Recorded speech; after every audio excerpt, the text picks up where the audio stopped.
Good evening and welcome to another episode of Confidence Culture Conversations. Kirubai, how are you doing? I'm good, Elizabeth. Seemed to be that you had a very busy weekend, like myself too. And yeah, so it was very busy week actually, and ended up having a very busy weekend. Mm. Yeah, and actually, I must make a mention. I went for a birthday party, and uh, and it was my grand aunt who lives in Aylesbury. She celebrated 90 years. It was Wow. something to really celebrate and honor her. She's really a woman of prayer and a woman of the word. And it was great to be with family and friends to celebrate her birthday. Wow, that's amazing. That is That's right. amazing. Yeah, that was amazing. So, what about you, Elizabeth? What did you do this weekend? Last weekend? So, as you said, it was a busy one for me. It was a weekend out of London. We were in Birmingham slash Wolverhampton. Um, it was nice to be away with family and also be able to join different events. So on Saturday night, we were part of Night of Light, which was hosted by Light London, Dr. Joe and Josie Benjamin, who are flying the Right. flag for Christ and taking territory in Wolverhampton. And we had an amazing worship pastor who ministered, Francis Answer, who leads worship in a church in Wolverhampton. So that was great. I had the pleasure of leading some prayer to open up the event and also emceeing the event, which was really good. There were some amazing people in the room who had traveled from different places. There was actually a lady who had come all the way from Switzerland, just to come and be part of what God is doing. So it was amazing to be part of that. And on Sunday, we got to worship with some of our friends who pastor Day Spring Church in Birmingham. So yeah, it was a lovely weekend, a lovely busy weekend. And then it kicked off the start of the Easter break for us. Yeah, so it's time to unwind or not.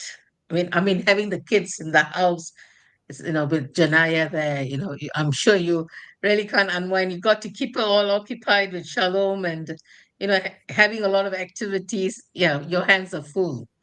So is it 2 weeks of Easter break? Yes, it's 2 weeks. It's 2 weeks, and it's a funny one because this time round Easter is actually at the end of the Easter break. So yeah, looking forward to it. Looking forward, yes. I think we all are going through a period where there is a momentum building up, and there's so many events this month, and you're part of some event, and I'm part of some event, and yep, and being busy and keeping the mind occupied is great, and touching lives is one of those things that both of us do, and we love doing it. So, shall we kickstart our conversation today? We might as well. We might as well. I'm not sure if it's my internet connection that's a bit choppy today, but we're gonna get through it. We'll get Yes, through it. we shall endeavor to move on. So, so for the introduction today is we are still on the book called Becoming a Person of Influence, and for the Mm. last couple of weeks we have been speaking and sharing and deliberating on some of the points. We are actually today we are on the seventh and the eighth point, but let me recap today. A person of influence has integrity with people. A person of influence nurtures other people. A person of influence has faith in people. A Mm. person of influence listens to people. A person of influence understands people. A person of influence enlarges people. And a person of influence navigates for other people. So today we are going to do about we're going to speak about navigating others, Mm, navigating people. So person of influence inevitably is in touch with people. absolutely. So if you're speaking about leadership, it's leading yourself and leading people. Mm, A leader can't be a person leading nobody else. You can't lead a a brood of ducks, or you can't lead um, cattle. You can't lead goats. But it is all about people. It's all about people. And today, as we unpack about a person of influence being connecting with people, it really reminds me about the fact that if you want to be influential, you have to be a people person. mm. And let's start with point or question number 7. Are you navigating others? So there are people who are actually indirectly looking at us. They're observing us. Mm-hmm. In social media, they might not like, they might not make a comment, but they are stalking you. Stalking means they are looking into your post, or they are, they're picking up something from you. So indirectly, there is some form of navigation that is taking place. Don't you think so, Elizabeth? No, absolutely. When you're leading, if you are truly leading people, then yes, there's an element of navigation that's involved.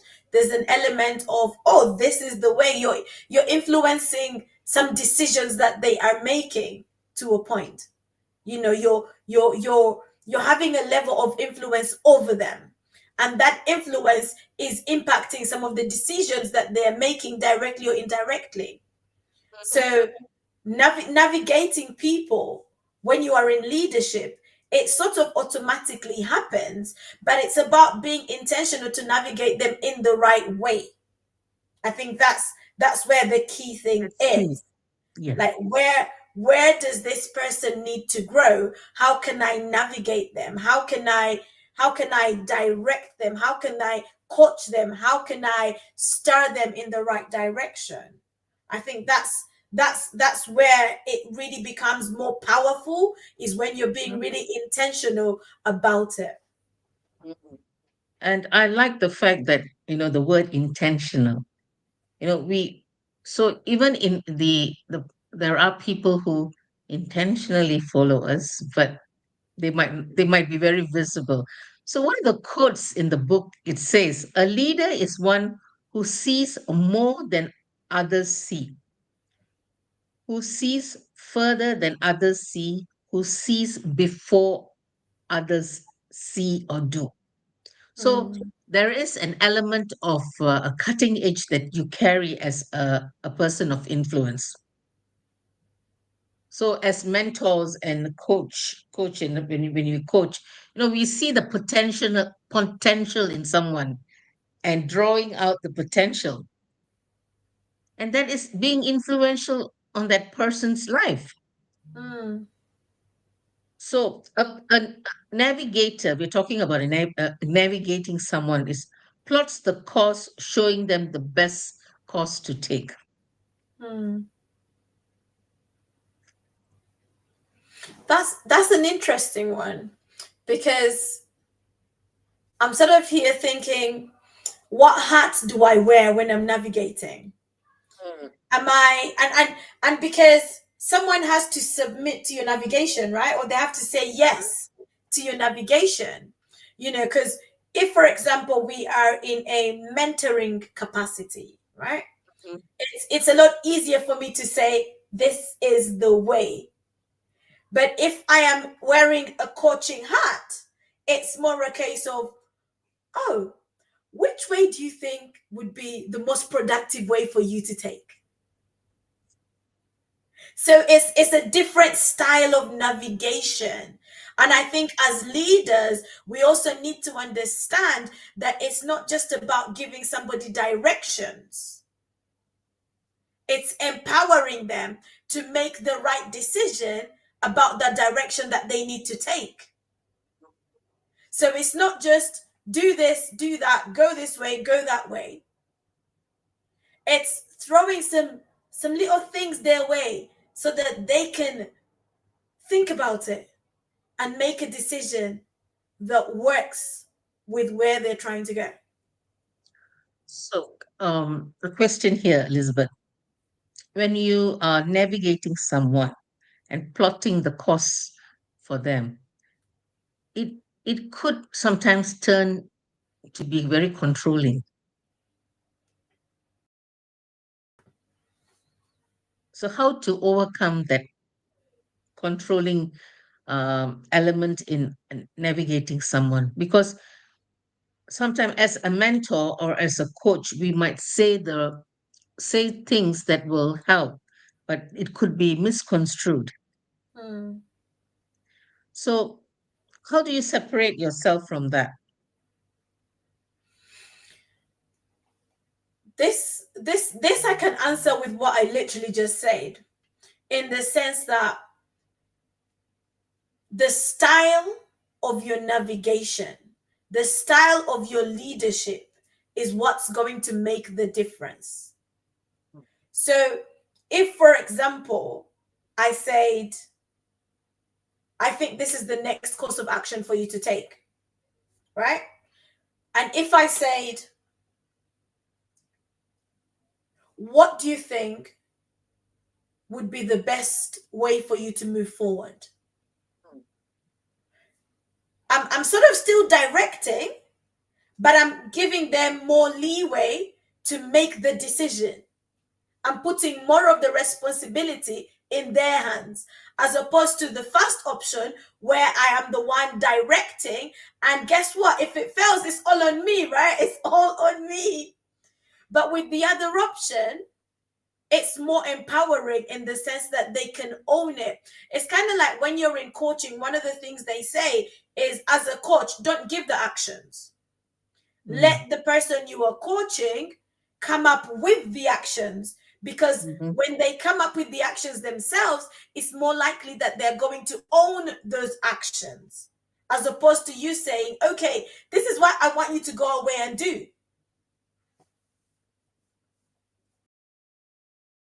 So, empowering, I like the word empowering because you empower them to Mm. make that decision. So, would you say that sometimes in this empowerment, you need to also handhold them?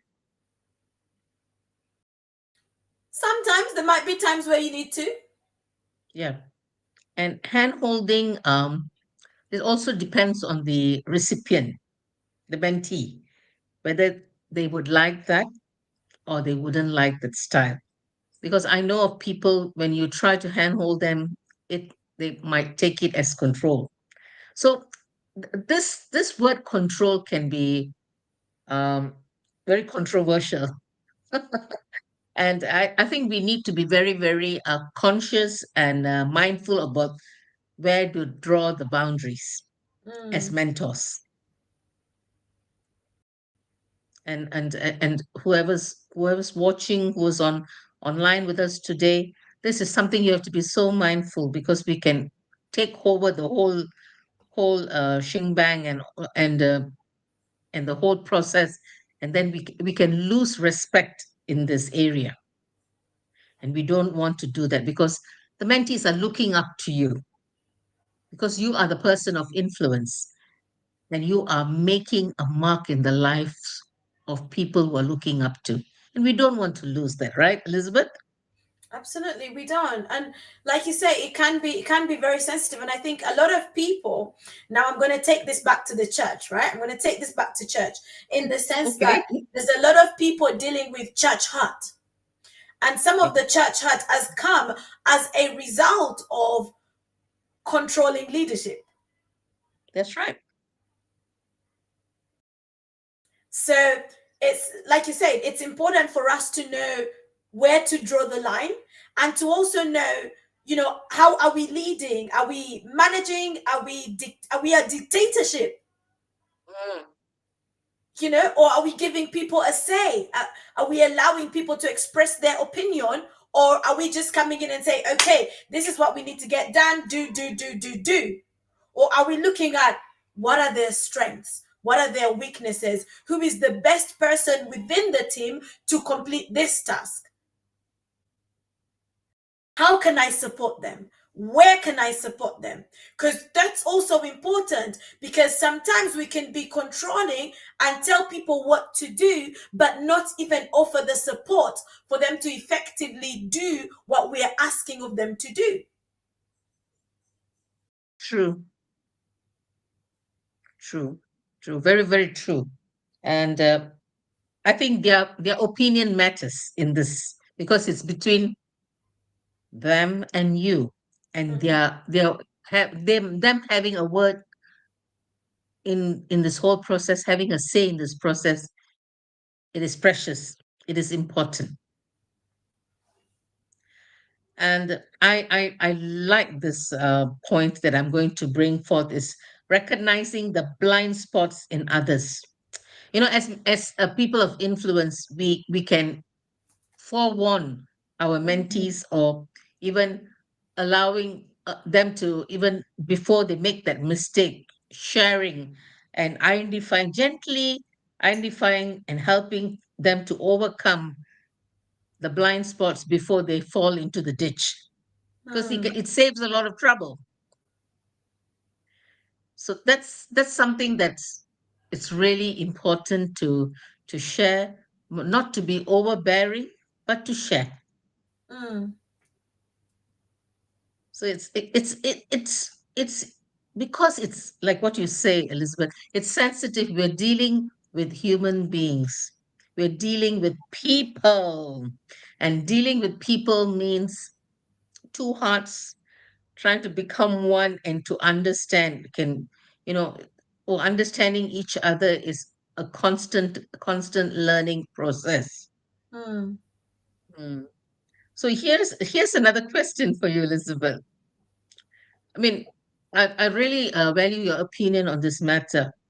Sometimes somebody might want you to mentor, but you might not be the right fit for them, mhm, because your style of mentoring could be a little firm-handed, and that person might not be able to take it. So when what are the telltales that you will see that the person is not being able to receive your mentorship? So, sorry, Kirubai, I was just trying to tag you on LinkedIn just so that this can be visible to people following you. Okay. There we go. All right. That's done. Thank you. So, no, pleasure. So that's a good question, because as we're having this conversation, one of the experiences I've had that sticks out like a thorn, literally. I remember one time a young lady coming up to me and saying, "I would love for you to mentor me," and I was like, "Okay, yeah, why not? Let's do it." And I remember meeting up with her for a coffee, and this was kind of, I guess, we had a relationship, but this was now sort of formalizing this mentorship process. And so this is years ago. And so she we had a meeting, an initial meeting, and in that initial meeting she kind of just told me her story. And it was a lot. That said, I didn't run away. I didn't run away. I was still open to yes, I can mentor you. But for me, one of the key things with mentoring is I am not going to chase you. Mm. If I am mentoring you, you're going to place a demand on what you want from me. So don't expect me to chase you around, because you have a part to play. Because remember, you're coming to me to say, I would like for you to mentor me. I'm not going to you to say, hey, come here, I want to mentor you. So I expect you to be forward in this. And so one of the things that became very clear along the way was, although our relationship was growing and we were having time together, I started to realize that actually maybe it wasn't that she wanted me to mentor her, but or maybe yes it was, but other factors started getting in the way to the point that she started seeing me as a problem. And Oh, it was weird because sometimes we are dealing with our own personal issues and we project onto someone else. that's a good And point. I was in a leadership capacity, in different over different people. And one of the people was someone that she was really close to. And so she started to feel like I was getting in the way. But that's how I was leading with the other person. And so it almost so our mentoring relationship actually broke down Mm, because of the interference in my other mentoring relationships or the other relationships I had. And so it broke down. So I think one of the things that, if you are looking for a mentor and you want someone to mentor you, you have to, yes, know the boundaries, and you also have to like deal with your personal issues so you're not projecting. So if something happens, you don't think, oh, it's because she wants to do this, it's because she wants to do that, and you start reading into it, because that's what happens sometimes. We're reading into it. It's not said, but we're reading into it, and we misinterpret different things going on because of our own mental and emotional state that we're in. But if you are in the capacity where you are mentoring, I think always one of the things that's important to do is to lay down some ground rules. mm, Lay down some ground rules and take it from there. And let's understand what the purpose is for this mentorship. What is the end goal that we are and trying go. to Yeah. achieve? Because yes, you want me to mentor you, but what's the picture? What exactly do you want to what do you want our relationship Mm, to bring forth? Because if we don't know the end result we are trying to achieve, we won't know when we have achieved it. mm, So what is the fruit that we want to see from this mentorship? Because mentoring could be in different scenarios. mhm, Someone could say, mentor me from a business perspective. Someone could say, mentor me from a relationship with Christ perspective. Someone could say, mentor me in terms of like being a better wife, a better mother. So it's different capacities. So understanding what is the purpose of this mentorship is very important. Laying down the ground rules is important. Respecting each other is important. And the Th- respect goes th- both ways. yeah, both ways. I think um, one of the things that has struck me is going into that uh, going into that so-called relationship, or that the place where your place of meeting with no hidden agenda. Mm, When hidden agenda is hidden, and sometimes it can be misunderstood. And the clarity, very important to have clarity. You're talking about your experience. I also had an experience like that, and it kind of broke me, because you know what? We didn't I didn't This was the days where I was a newbie. So I learned some very hard lessons. Yes, stating stating and putting everything in perspective, and putting the ground rules, so that you will not hurt your mentee, and your mentee mm. will not hurt you, because this is actually a very intense relationship, actually. depending on what is the subject matter that you guys are talking about. Yeah, it can become a very painful process. Hmm. So for those who are wanting to influence someone out there, please be aware of your boundaries and going there with all your heart. Sometimes it can be broken. Yeah, and I think also realizing that mentorship doesn't mean, I'm gonna use a heavy word. Mentorship doesn't mean slavery, or it doesn't Oh mean yes. servanthood. It doesn't mean because I'm mentoring you, you're my servant. Because sometimes we do that. Sad to say, Oh, sometimes we do that. We are giving the people we are mentoring the menial tasks, the make me tea, make me coffee, hold my Bible, hold it, like oh we're my.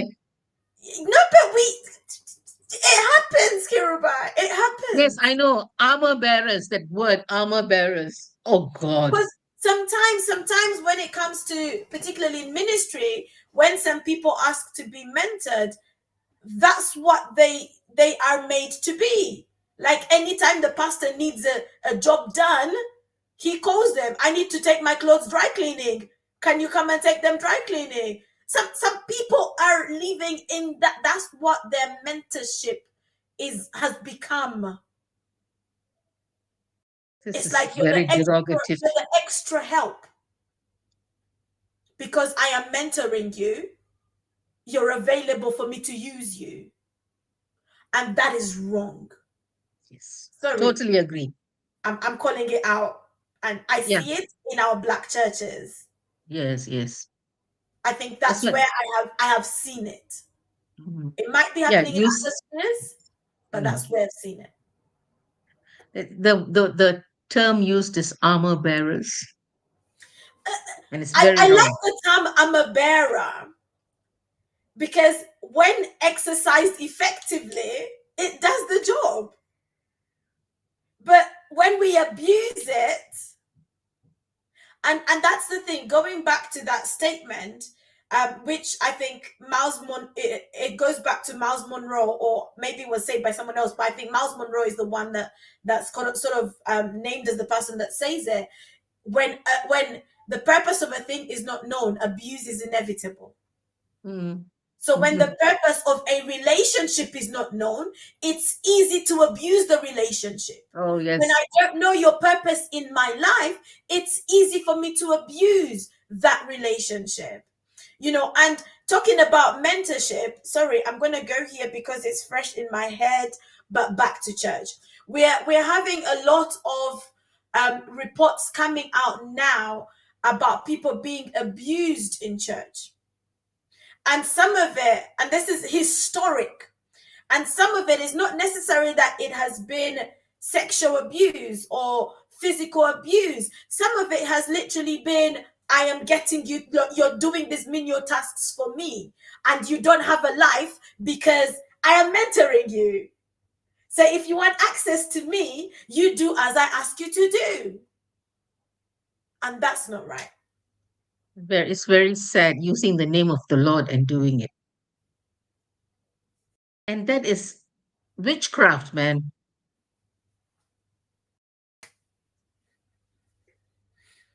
Call it as it is. And So I this don't know is who what is I love. listening to this. I don't know who's listening to this. As much as you allow yourself to be under this, you will never, never get out of it. Hmm. Recognizing it and getting out of this kind of a clutches, it's so important for your own mental well-being. Any mentoring relationship should empower you. Mm, It should challenge you. Like you should see yourself growing as yeah. a result of the mentorship. Mhm. And if you don't, then we need to question if this is a mentorship relationship or a different kind of relationship. Slavery. They say modern day slavery, right? It's there. Yes. It just sits right there. Oh, I didn't realize that we are going to discuss this, Elizabeth. It's just taken it to another level. Well, but you know what? It's good. It's abuse of power. Abuse of power, and there's so many leaders who are sitting in positions where they are abusing their power. And that is a fact. Like, there's so many leaders out there who are abusing their power in different capacities, and some of them are disguising it as mentoring. Some of them are Shame on disguising them. it as Shame on them. I'm Shame on them. helping you to navigate through life. Hang on a minute. How? When Shame you on them. hear some stories out there, it Hmm. it brings shame on the body of Christ. It brings shame on the church as an institution.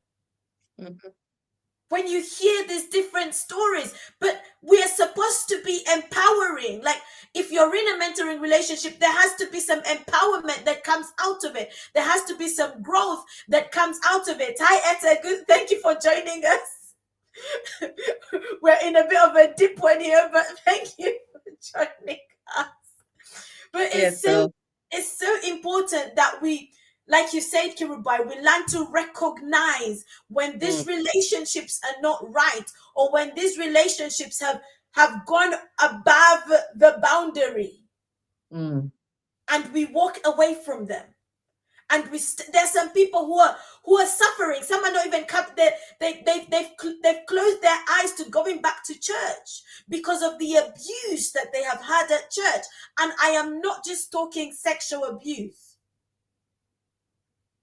So it's important for us to understand that when we're this thing of becoming a person of influence and having influence over somebody, don't take it lightly, but don't also take advantage of somebody else.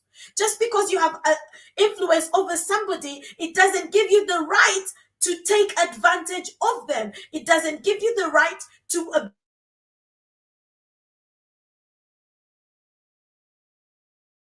wow. Have we lost you, Elizabeth?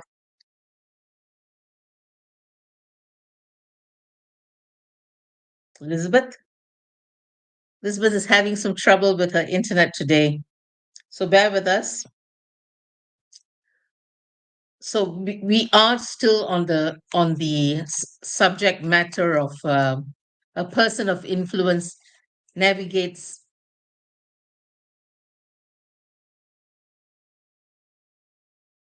others. So a person of and step influence helps away others. from the things that are not Can't right. hear you. Can Can't you hear hear you. me now? Can't hear you. Speak. Can you hear me now? You're breaking up a lot. Okay. Okay. You go ahead. Because my mic is working Okay, fine. you're So it breaking. should be fine. But you go Okay. ahead. So I think we have gone into very, very sensitive matter today. So, but as Elizabeth says, it has to be called out. So if you are under the pretext of anyone here who is under the pretext of being a mentor and torturing the mentee, beware. Beware, because it is not right. Hmm. And if you're a Christian, repent and turn back to God. This is a warning because we are Christ-like and we have to behave like Christ-like. So if you need help in that area, I'm very happy to help you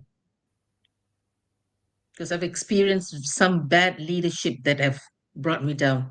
But you know what? It took me a lot of courage to come out of it Hmm. and say, enough is enough. Thus far, no more further. So moving on to our point number 8, Point the number eight. second point.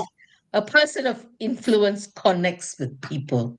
And glad to say that Elizabeth and I are very people persons, and we love to connect with people. And that's the gift, really truly a gift of God. And a lot of us who are extroverts, we like to always connect with people. So how is connecting to people uh, brings forth influence? It is like iron sharpen iron. We meet some people, we are instantly drawn to them. So you are learning from them, or they are learning from you. It's a two-way street. And connection makes life more fun. And it really makes connection takes you to a higher level.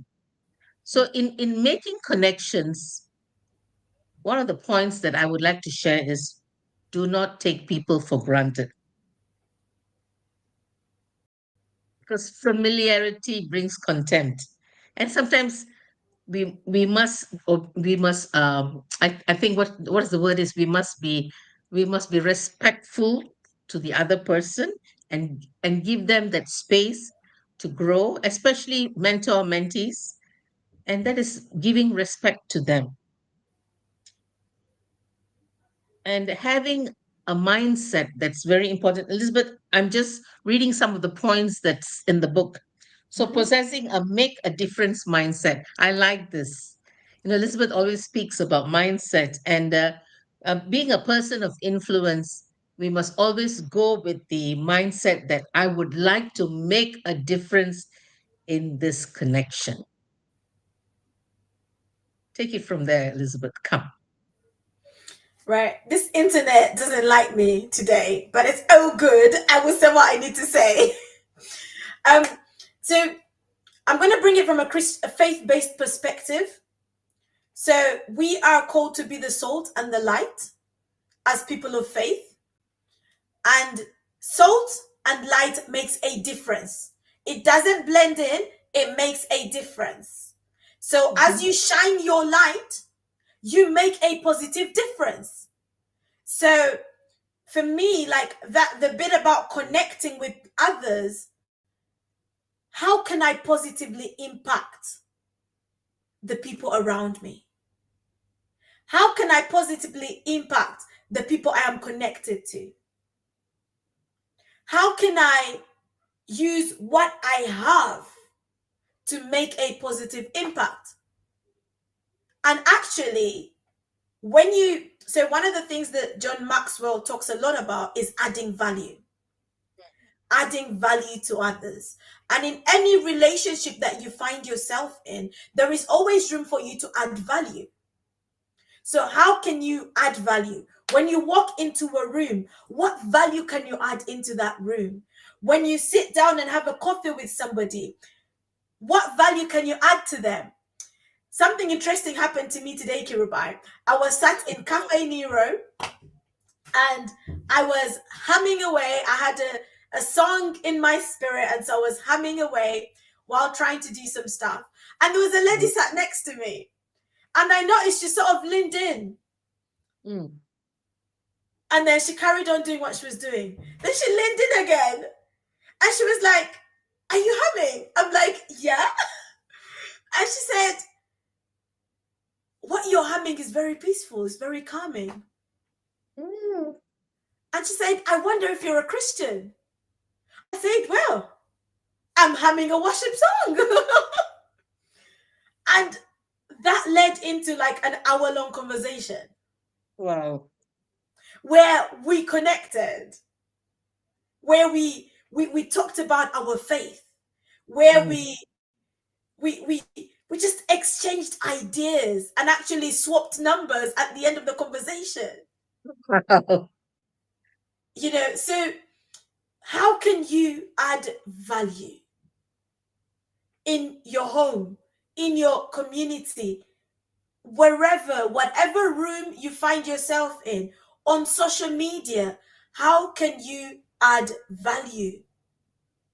Because what we often don't realize is that everyone is in their own little space. And sometimes in those spaces, they're consumed with so many different things. But when you bring some light, something that's different from what they're experiencing in the space that they're currently in, it makes an impact. It makes a difference. We all have something to give. We can all make a difference. But it's about being intentional to connect. This lady didn't know what was coming her way by asking, "Are you humming?" I didn't know my humming was impacting her in that way. But from that, like she was like, "We need to meet up again. Like we need to." Because by the time she left, I was sharing some things with her that she really wanted to there was something she wanted to break past.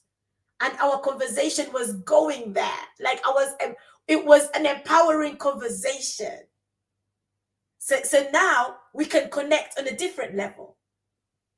Or we can meet up for coffee again. An intentional meetup this time.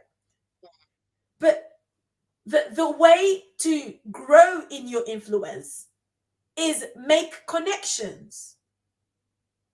If you want to become more of an influential person, make connections. Because who are you going to influence if you don't connect with them? As a speaker, when you go to speak, connect with the people that you're speaking to. Because that's going to get you have more of their ear if you connect with them. One of the things I did on Saturday, before the event started, as people were arriving, they were ushered into a separate room. And I just went into that room and there were about 5, 6 ladies there. And I was just like, "Hi, everyone. How are you? What's your name? Where are you from? How did you hear about the event?" It was just about connecting. It was about connecting with them because I knew I had the task of hosting the event, of being the MC. And so I wanted to connect with some people. That's how I knew this lady came from Switzerland.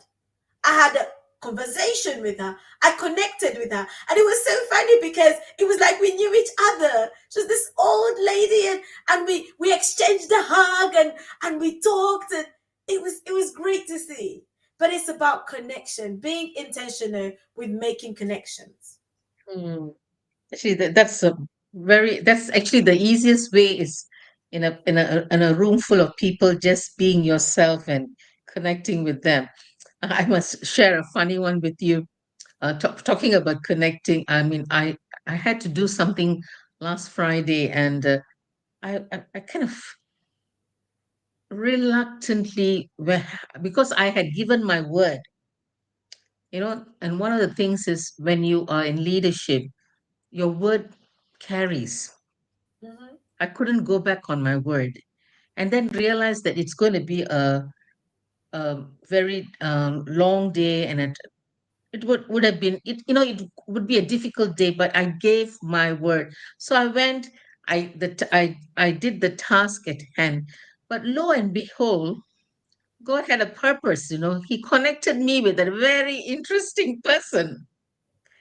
Out of the reluctance, I met this interesting person. So sometimes God has got a very strange sense of humor. Mm.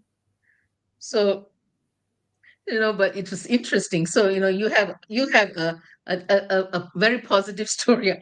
I was reluctant, but you know what? God is good, because because of the word that I gave. So I said I will go and complete the task, because I don't want somebody later to say, "Oh, Kiruba is not a good leader because she didn't keep up with her word." Mm. Your word is a weight in gold. So, moving on. We will go on to a last point. Is there a last point? Yep, there is. No, we are running short of time. So I know Elizabeth spoke about this. I think it's a very interesting point that we can deliberate on, is finding common grounds and humming that music, humming that tune. She found common grounds that you were both women of faith. Mm. So when we go into a room full of people that we do not know, sometimes it is important as leaders, leading ourselves first. We kind of can do a little bit of homework about the the environment, or when I say environment, who's attending this connecting group, or who's hosting it, just to have conversation, communication fillers, starters. And Mm, this is very important because I think one of the things that we when we say connection, especially when you're going for a conference or what, knowing the background of the conference, who is hosting it, and making yourself known that you've taken trouble to find out, not just being blur and just landing up and landing up and finding yourself in a room. Yes, you will meet new people, you will meet people that you might not know, but you know what? It's important that you also know what is your purpose there for, because you are mm, connecting. And a little bit more on communication. You must have a nice pitch. Uh, as entrepreneurs, we're always talking about having that positive, elevated speech pitch. So you can give a little bit something about yourself and introduce yourself. And you know what? When they know someone introduces themselves in a very different way, they will never, never, never forget you. mm. Don't you think so, Elizabeth? I think so, but I guess it also depends on the environment that you're going Yeah. into, right? The Exactly. space Yeah. that you are going into. Um, because sometimes people just want you. They just want to know you. Not the pitch, not the business you. They just want to know you. Yeah. And so it's just I think it's knowing your environment or discerning your environment as well. That helps. And just be yourself. Be yourself. I know some of us might say I'm an introvert then, so I'm not going to talk, but just be yourself and think about how would you how would you want someone to come and start a conversation with you, and then go do that. Confidence is important, to have that confidence to say hello to someone and don't shy away. Because, the room full of people, new people, everybody is new to each other. Hmm. And just walking, it took me a long time, even though I'm a bold piece. It took me a long time to sometimes take a beeline on someone and say, hello, my name is da da da da da, and I'm introducing myself. But nowadays I'm more confident about it. Hmm. So you have to start somewhere, own the Absolutely. space, own that room, and connect with people, and people will never forget you. Oh, that face, I know. She's such a friendly face. Or that person, she's shy, but she's got a beautiful smile. They will always remember you. So people of influence connect with one another. So finally, as Elizabeth said, be yourself. People of influence communicate with their heart, Hmm. and just not being airy fairy. When you are genuine, people pick that up.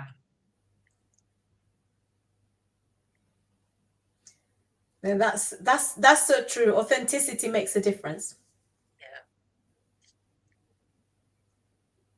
So, a question here, Elizabeth. Would you be able to share your experience to a total stranger if you had some bad experience? Depends on the scenario and where it comes into the conversation. um you wouldn't necessarily start with the experience, but okay, so for example today, this was online, right? In a comment, um someone in a group I'm part of, someone put a prayer request, and the prayer request was literally, my 21-year-old son passed away, we're having the Wow. funeral today, please pray for me and my family. My response was not just I'll pray for you, but my response was, I lost a brother when he was 25. Magnifying, yeah. And that was one of the hardest things my parents have had to do, is bury my brother, like bury their son. Mm. But it's over 15 years since that happened.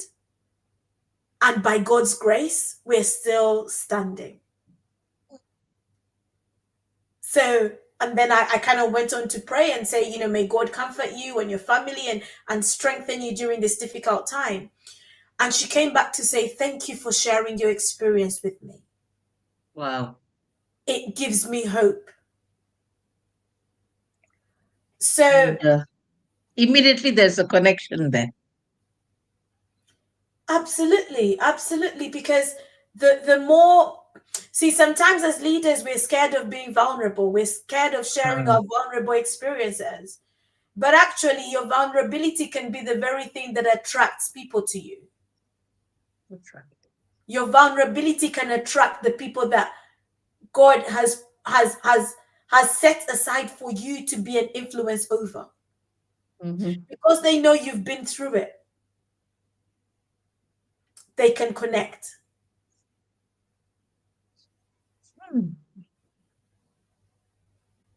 So sharing experiences with strangers in the room, there's a need for it. Yes, there's a time and place, and to what detail is also important. But sometimes it will make it, in fact, most times it will make a difference. And it's in how you share it as well. So that can be very important. You share to encourage, you share to empower somebody, you share to help someone know that actually this is not the end of you.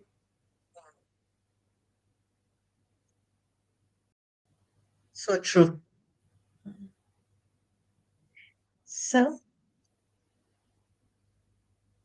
that are some of the points that we like to deliberate and share today with you guys. If you're watching, there's some very sensitive and some very important things that we have discussed, and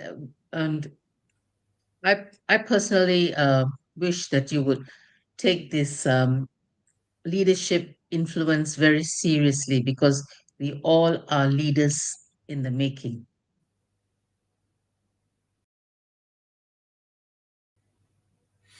That's true. And even if you like to think you are not a leader, it's good to know these things so that when you are being influenced by a leader, you're aware of what good leadership looks like and you're aware of what bad leadership looks like. So it's good because we're all on a journey where we are learning. No one has arrived. We are all learning day by day. Even the person you are following is learning. The person who's leading you is learning. If a leader says, I have exhausted all my learning, then that's not good leadership. Something wrong. There is something wrong.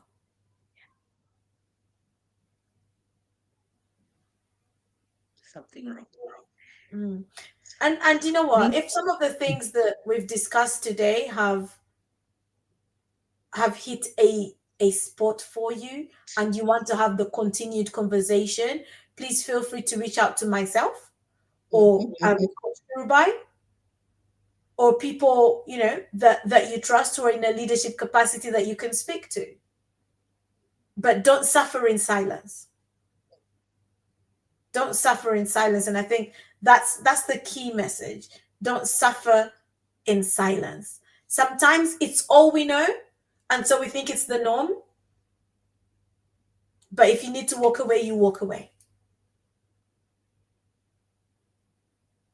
Especially if it's not empowering you and it's not growing you.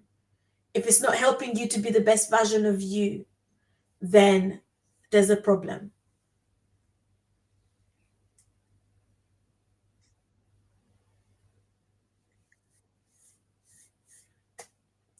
I think that's it for me and Coach Kiruban today. Yes. If you are watching this on replay, please leave a comment. We would love to connect with you or even just know where you are watching from. And please share this, subscribe to our YouTube channels, like the video. And yeah, if you're interested in some coaching, some mentoring around these conversations, then please reach out to us. Don't sit there thinking this is good and not take any action. Be intentional. If you want more, be intentional and reach out to us and see how we can I guess support you or support your community. If you are leading a team of people, maybe we can come in and help you and your team to be better leaders or to become people of greater influence. But if you haven't got a copy of the book, you can also order the book online, and just read and learn.